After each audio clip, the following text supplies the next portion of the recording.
안녕하세요.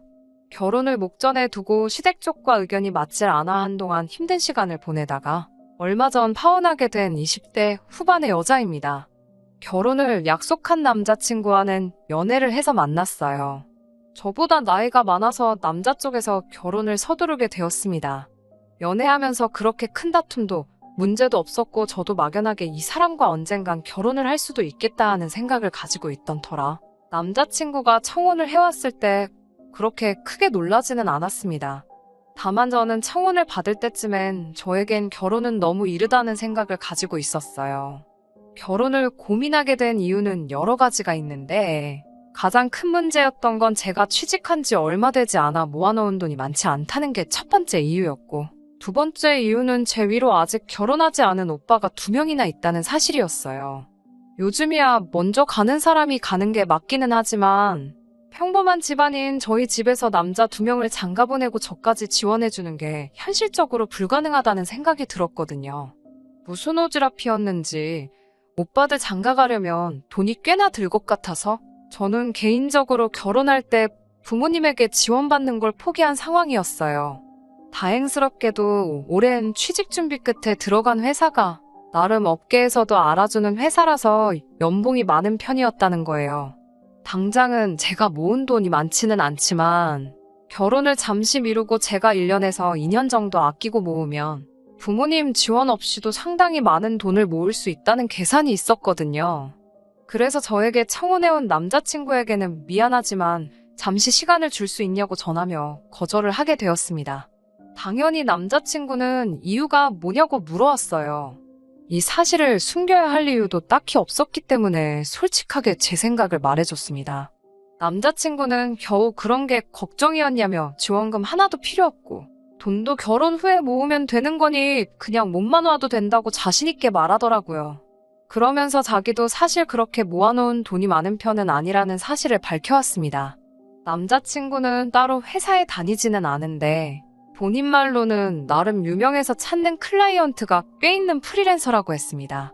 일이 많은 편은 아니지만 자기가 하고 싶을 때 일을 골라서 할 수 있는 장점이 있다고 매번 자랑처럼 이야기했는데 하는 일에 따라 다르지만 자기가 한 달 동안 일에 온 정신을 쏟는다면 웬만한 직장인들 몇 달치 월급은 우습게 번다고 자랑처럼 이야기하길래 저는 머리가 엄청 좋은가 보다 생각했어요. 그런데 모아놓은 돈을 보니까 꼭 그렇지만도 않았던 것 같네요. 당시 제 통장에 가지고 있던 돈이 2천만 원이었는데 이걸로 혼수며 결혼식 비용이나 예단까지 다 할 수 없다는 생각을 가지고 있었어요. 남자친구도 자기가 모아놓은 돈이 5천만 원 뿐이라며 처음에 시작이야 어렵겠지만 둘이서 열심히 아끼면서 모으면 제 연봉에 남자친구의 연봉까지 해서 수입이 나쁘지 않은 편이니 당장 집 한 채 가지고 시작하는 신혼부부들 정도는 우리가 금방 따라잡을 수 있지 않겠냐 하며 결혼을 서두르더라고요. 저는 연봉이 4천만 원 정도인데 아무래도 결혼은 현실이다 보니 남자친구가 얼마나 버는지 물어보지 않을 수가 없었어요. 아무것도 없이 시작해서 둘이 버는 돈을 모아 결혼 생활을 시작하자고 했으니 정확하게 우리 두 사람의 수입이 얼마나 될런지 알고 싶어서 물어봤습니다. 남자친구는 자기 잘 버니까 걱정하지 말라며 대답을 피했고 피차 모아둔 돈이 적은 편이니 그냥 양가 지원 생각하지 말고 우리끼리 잘 준비해보자고 하면서 제 마음을 돌리려 노력하더라고요. 몸만 와도 된다는 말에 마음이 돌아선 건 아닙니다. 그래도 저는 어느 정도 돈이 모이고 나서 결혼을 하는 게 좋은 것 같다고 몇 번을 거절했지만 포기를 모르고 계속해서 저에게 같이 살자고 하는 남자친구의 기세를 이기지 못해 결국 결혼을 승낙하고 말았습니다. 저희 부모님한테 남자친구가 제게 청혼을 해왔고 저도 그 마음을 받아주기로 했다는 사실을 전했을 때 제가 걱정하는 것과는 다르게 저희 부모님은 굉장히 기뻐해 주셨고 저한테 통장 하나를 건네주셨습니다. 제가 시집갈 때를 대비해서 옛날부터 따로 모으고 계시던 거라고 하시면서요. 부모님이 지원해주신 돈과 제가 모아놓은 돈을 합치니 그때 딱 남자친구가 모아놓은 돈과 같은 액수가 되더라고요. 월세방에서 시작하지 않을까 걱정했는데 그 돈이면 살림살이나 가구 같은 거를 하나씩 차차 구해나간다는 조건으로 적당한 구축 빌라에서 시작 정도는 할 수 있겠더라고요. 기대도 안 한 지원에 저도 힘이 많이 나서 참 기분이 좋았어요. 그렇게 결혼 준비 하나씩 해나가면서 저도 웨딩드레스를 입은 행복한 신부를 꿈을 꾸고 있었습니다. 그때까지 정말 아무런 문제도 없었고 남자친구가 저의 남편이 되어서 평생 함께하는 상상을 하며 지내고 있었습니다. 그런데 남자친구가 남자친구 어머님과 만나는 자리를 마련하겠다고 말하며 저녁 약속을 잡더라고요. 그때가 바로 양가 상견례를 앞둔 며칠 전이었고 어차피 며칠 뒤면 보게 될 텐데 그 전에 미리 저를 보고 싶어 한다는 게 참 이상했어요. 남자친구가 말하기를 어머님께서 성질이 급하셔서 저를 먼저 만나보고 싶어 하신다는 대답에 대수롭게 생각하지 않고 알겠다 대답한 후 약속한 날이 돼서 남자친구와 어머님을 만나러 약속 장소에 나갔습니다. 상견례가 바로 며칠 뒤였지만 그래도 첫 만남인데 빈손으로 갈 수가 없어서 급한 대로 마트에 가서 키위 한 상자를 샀네요. 받으시면서 들고 다니기 번거로운데 뭘 이런 걸 하냐며 다음부터는 봉투로 하면 좋겠다는 대답을 듣기는 했지만 거기까지도 제가 결혼을 다시 생각하게 된 이유 축에도 끼지 못했습니다.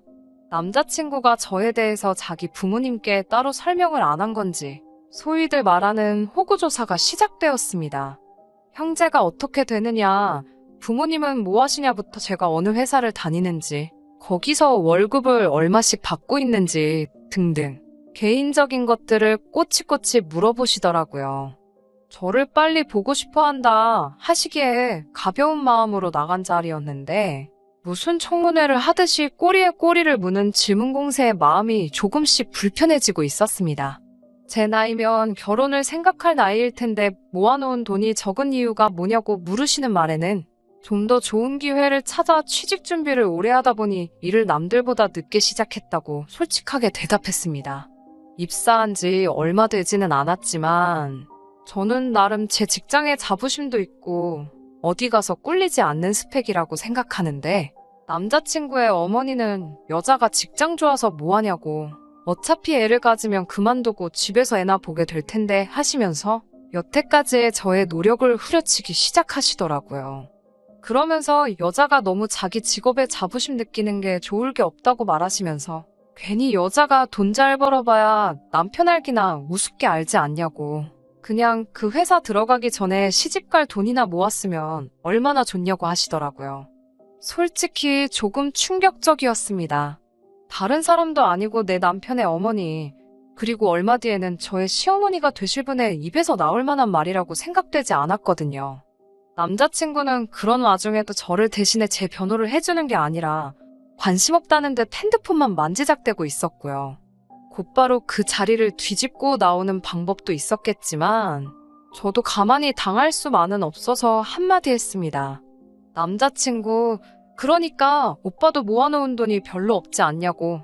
그리고 저는 안정적인 월급이지만 오빠의 경우에는 일거리가 없으면 백수나 다름없지 않냐고요. 저라도 잘 버니까 얼마나 다행이냐고 한마디 했어요. 그제서야 남자친구는 제 편을 드는 게 아니라 제 말에 발끈해서 자기가 업계에서 얼마나 유명한지나 아냐면서 마지막으로 진행한 프로젝트가 얼마짜리였는 줄 아냐고 그걸로 얼마를 벌었네 하면서 자기가 마음만 먹고 일하면 제 연봉은 아주 명함도 못 꺼낼 정도로 벌 수 있다고 말하더라고요. 그래서 잘 됐네. 그럼 결혼하고 나서는 일 골라서 설렁설렁 하지 말고 주말에만 쉰다고 생각하고 저랑 똑같이 주 5일을 근무하면 되겠다고? 그러면 없이 시작하는 결혼이라도 금방 자리 잡지 않겠냐고 웃으면서 대답해줬습니다. 그렇게 말하니 남자친구가 금세 꼬리를 내리고 결혼하면 일 열심히 해야지 중얼거리면서 정확한 대답을 피하더라고요.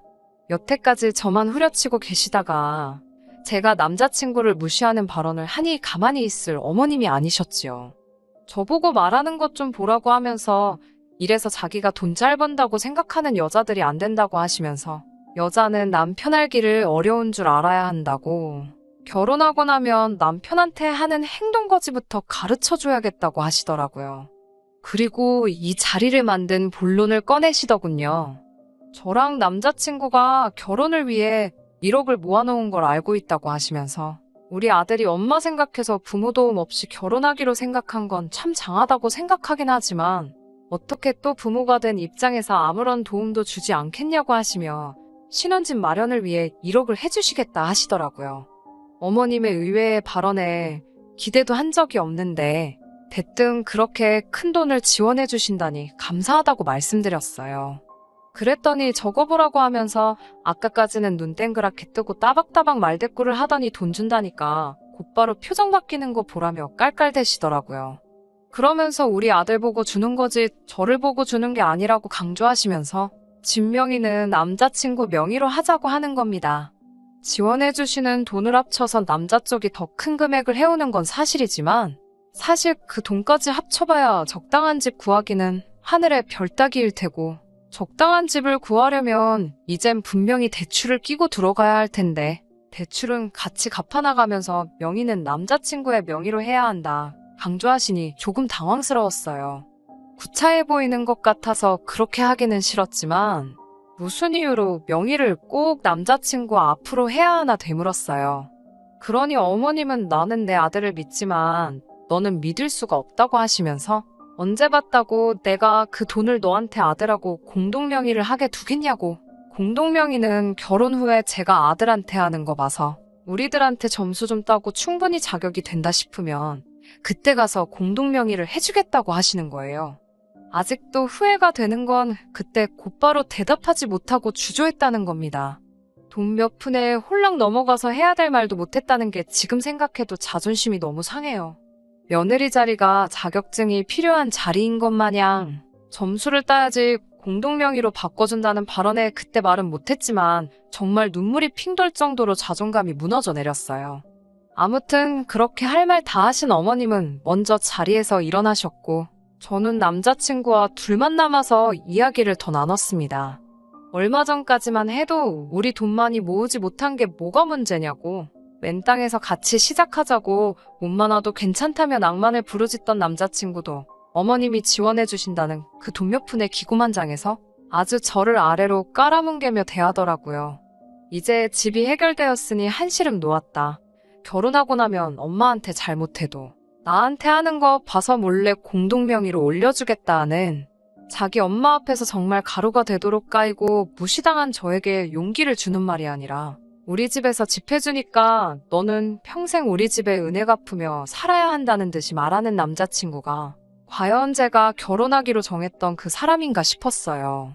집을 해줬으니 명절날에도 시댁에 더 오래 있어야 한다? 우리 집에서는 1억을 해주는데 너네 집에서는 고작 3천만 원밖에 해주지 않지 않느냐 하면서 항상 친정보다 시댁을 우선적으로 챙겨야 한다 하고 아주 돈 얼마의 시댁을 받들어 모시라고 갑질을 하고 있더라고요. 잔뜩 주눅이 들어서 집에 왔는데 저희 어머니가 제 표정을 보더니 곧장 제가 무슨 일이 있다는 걸 눈치채시고는 엄마한테 숨기지 말고 다 말하라 하시더라고요. 그래서 고민하다가 있었던 일을 토시 하나 빠지지 않고 그대로 어머니께 다 말씀드렸습니다. 어머니는 당연히 엄청나게 분개하셨어요. 뭐 그런 사람들이 있냐고.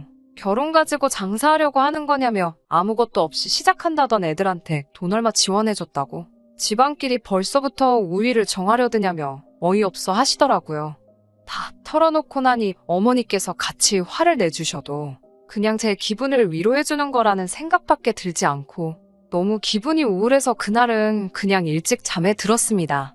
그리고 며칠 뒤 시간이 흘러 양가 상견례를 하기로 한 날이 되었어요. 저희 부모님도 일찍부터 부랴부랴 정신없이 준비하셨습니다. 그리고 그날 돈 얼마에 무참히 짓밟혔던 제 자존감을 저희 어머니께서 대신 회복해 주셨네요.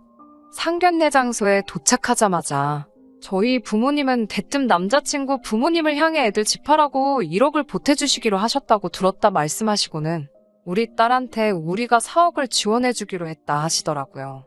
뭐하러 새로 시작하는 애들한테 대출에 부담까지 안겨주냐며 이왕 해주는 거면 화끈하게 해주자고요.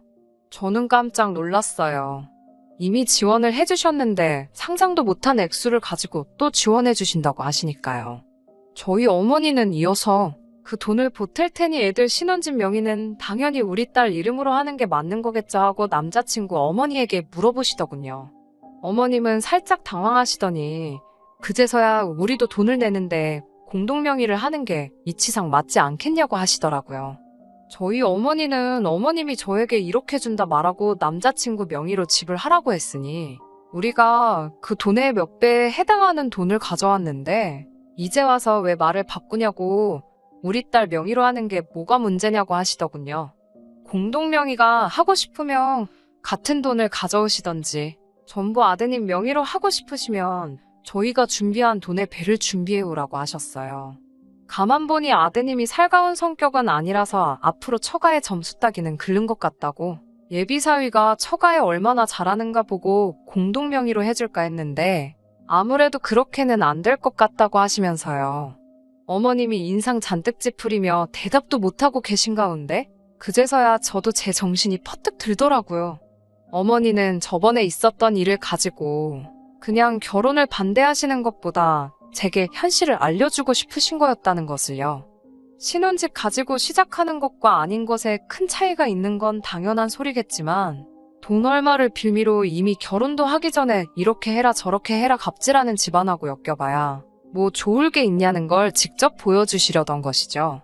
지금이야 신혼집 명의 가지고 저를 후려치면서 큰 소리 뻥뻥 치고 있지만 이렇게 불합리한 결혼을 하면 결혼 후에 벌어질 일들이 안 봐도 눈에 선하더라고요. 당장 명절날 시댁에서 더 오랜 시간을 보내는 게 아니라 집값 얼마 더해졌다고 그 집에서 기도 못 펴고 눈치 보며 10무살이 종로를 타고 있을 제 모습이 보였어요. 어디 명절날 뿐이겠어요. 당장 남자친구마저도 저렇게 태도가 바뀌어서 그러는데 집에서도 어떤 대우를 받으며 지낼지가 머릿속에 그려졌습니다. 굳이 찍어 먹어봐야 이게 똥인지 된장인지 알 일도 아니었던 거예요. 일륜지대사인 결혼을 손바닥 뒤집듯 뒤집어버릴 수는 없는 일이지만 그렇다고 이미 결혼하기로 정했다고 부당한 대우까지 참아가면서 이 결혼을 꼭 해야만 할 이유도 없는 것이었죠. 결혼과 관련된 이야기가 오가야 할 상견례 자리에서 저는 벌떡 일어나 그냥 이 결혼은 할 생각이 없다고 파혼 선언을 하고 저희 부모님 모시고 자리를 박차고 나와버렸습니다.